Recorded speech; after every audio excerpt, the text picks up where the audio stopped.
Two members of the House Judiciary Committee, Arizona Congressman Trent Franks, Virginia Congressman Randy Forbes.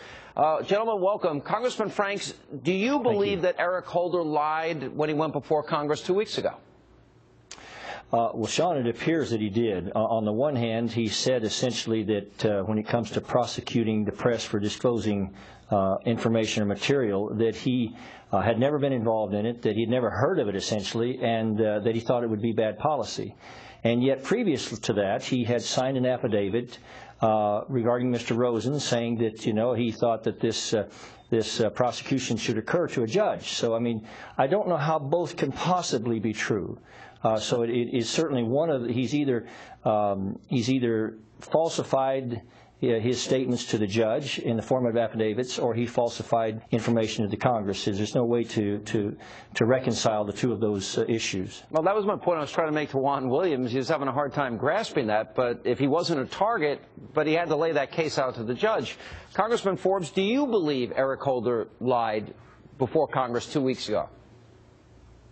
Well, Sean, he certainly didn't tell the truth. And Trent and I, you know, have a unique position because we actually sat in that committee room. We listened to the questions. We watched Mr. Holder. And it's important to note, he didn't talk about prosecutions. He talked about potential prosecutions, and he said he hadn't even heard of any. And as you just mentioned and Trent just talked about, this is a copy of the application for that search warrant. It doesn't say they're on a fishing expedition. It says that there's probable cause a crime had been committed. If they were filing this application and there wasn't even the potential for a prosecution, somebody not only needs to lose their job, they need to lose their license to practice law. Yeah. If this was true, what was in this affidavit, then I think we found that the Attorney General of the United States was misrepresenting himself to the Congress of the United States. All right, so when Eric Holder said this is not something I've been involved in, heard of, or would think would be wise policy, but yet he was either then misleading Congress, which would be a violation of law,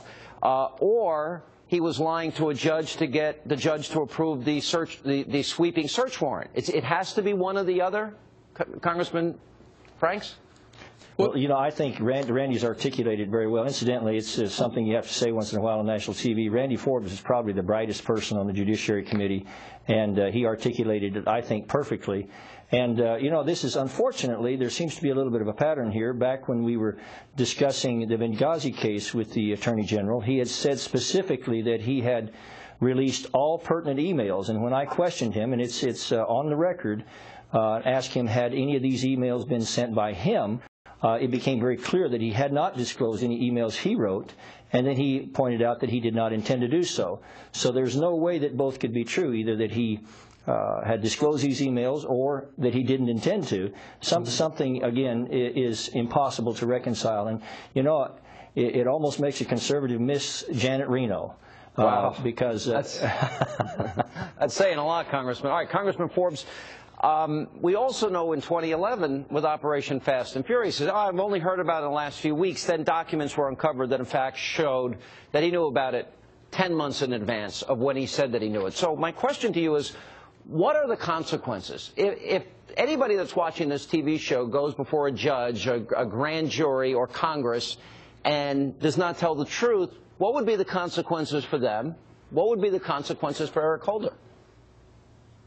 Well, Sean, we have a perfect example with Mr. Kim. When they prosecuted him, it wasn't for just the disclosure of the information. It was also because he lied to the FBI. We ought to have the same standard for the Attorney General of the United States, who's the top law enforcement officer, as we have of the individuals he's prosecuting. If he's misrepresented Congress, it's time for him to go, and it's time to prosecute him. Yeah. All right, gentlemen, appreciate it. We're going to watch very closely, and we'll see what happens when we continue. Carl Rove is here. He'll react to Obama's House of Scandals. Should Eric Holder be